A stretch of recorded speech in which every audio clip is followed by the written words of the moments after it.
Hi, everyone. This is Mr. D coming to you with stage 8 of knot tying. This part is about making an apparatus to make a rope. I'm not going to be doing the video that's going to show me making the video, but I'm going to go through the process. But towards the end, we have a section that we store all that stuff. And I will show you where that's at. And then you come back when we get to there and finally get to that part of the finalizing of this knot tied so it can be used for mass uses, then I should have it in there. So being at stage 8, let's see if we can bring it up. Okay.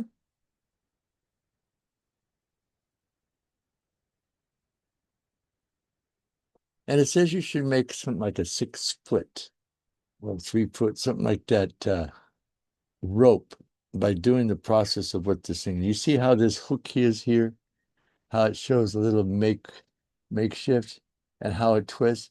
There's an example I found out on the internet that kind of elaborates that a little bit more in detail. Let me make this a little bigger. See if usually this doesn't make a difference, but we're going to see so, okay? So if with that little device there that you see made out of wires, which we're about ready to read is what came off of the Pathfinders.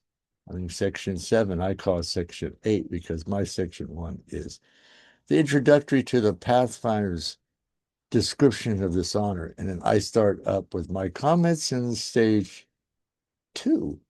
But since we're in stage 8, we're going to discuss the making of an apparatus device. And according to the specs of the AI, it's AI, Adventist Youth Knot Tying Honor, it says here, make rope requires some simple apparatus which you can make yourself easily enough. And it says the first apparatus, we'll call it the twister. It uses a twisting of 3 strands of twine or smaller rope. When making the twister, clamp the 2 boards, form the handle together tightly, and drill 3 holes through the both at the same time. This will ensure that they line up and the hook crank portion of the twister can be made from a coat hanger wire. First, make the 2 90-degree bends in the center and then pass them through the holes to the handles. Finally, from the hooks on one end and the other 90-degree bend on the other. This final bend prevents the crank from slipping out of the holes in the handle. Now, I found a video on that, and you're going to see it coming up shortly, and it kind of shows the rawness of this, and I thought it was pretty good. Then it says, as strands are twisted, they will tend to grab one another and twist together to make a rope. This tendency has to be controlled. This is done with a second apparatus. We'll call this the separator. So remember, this one is the twister, and this is the separator. It consists of a board with 3 holes drilled in it, forming a point of an equilateral triangle. These points should be at least 6 inches away from one another and should be large enough to pass through a strand of twine through. To make the rope, cut 3 pieces of twine about 33% longer than the desired rope. Pass each strand through the hole in the separator, then tie the knot loop in the end of each. A figure 8 on the bright work will work well for this. We will call this end of the strand the free end. Slip these loops over the hooks of some of the sorts and pull the strands straight. Bunch end opposites of loops together, then tie them off again to loop. And again, figure 8 on the right, on the bite work. Will work well with this. We will call this end the bound end. Well, you know what? As I said, the little animation I have down here, you see these down here at the bottom, it says how to make a rope, natural materials to make a rope. Well, they're going to just find a little bit there. Okay. Then we go to the next paragraph. Make sure that the 3 strands are the same length from one loop to the other. Hand bound in the helper, then attach the loop on the free end of the hook on the twister. Pull the twister away from the bound end. Stick affixed Still affixed firmly to another hook until the strands are straight and tight.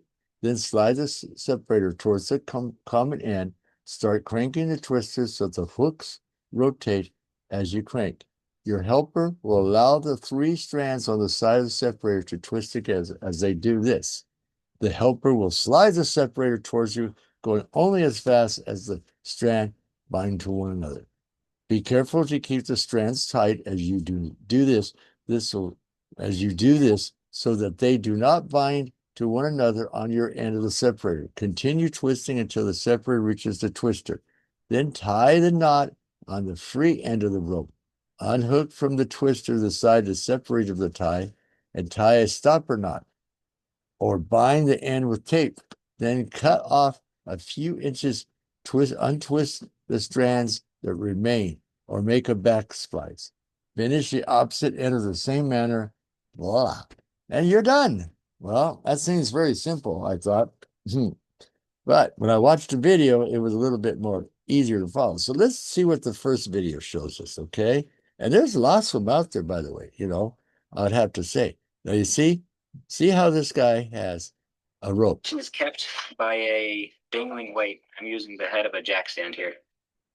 Up here is just a piece of pipe to help it roll over. Let's hold on a second, okay? Let's redo this because I think I did something I was not supposed to do. Okay, let's do this. It's still playing in the background.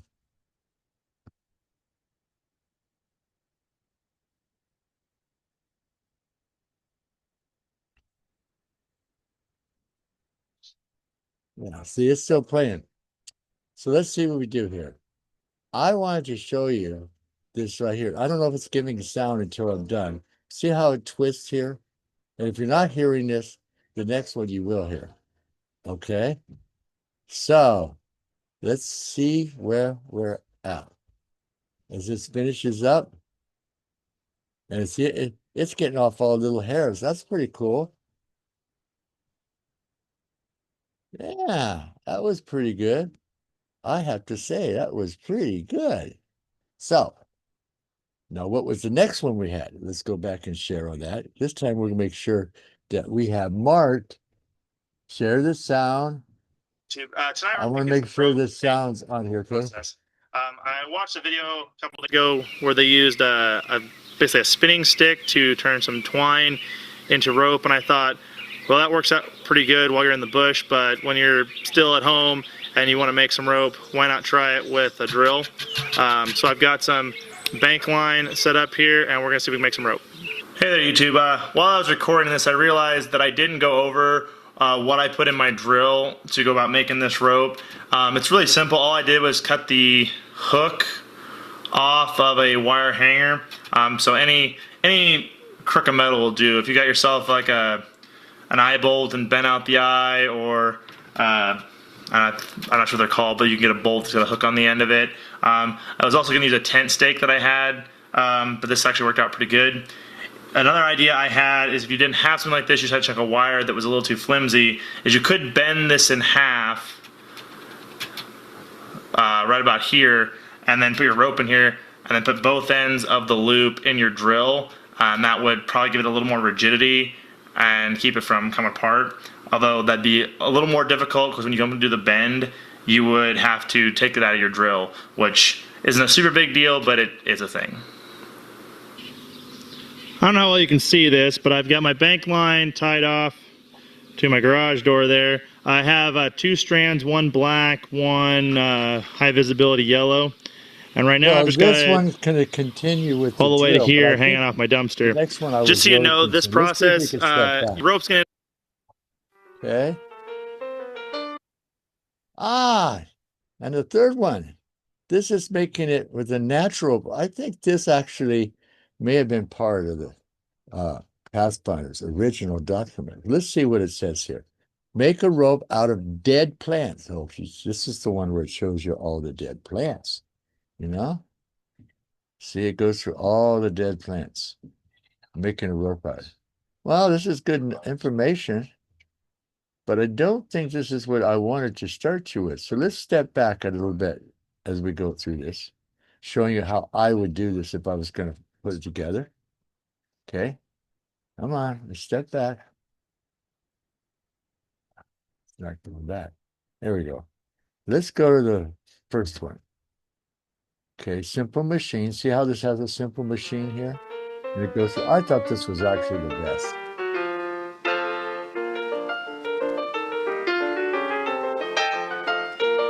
See how they put it through and put hooks on it?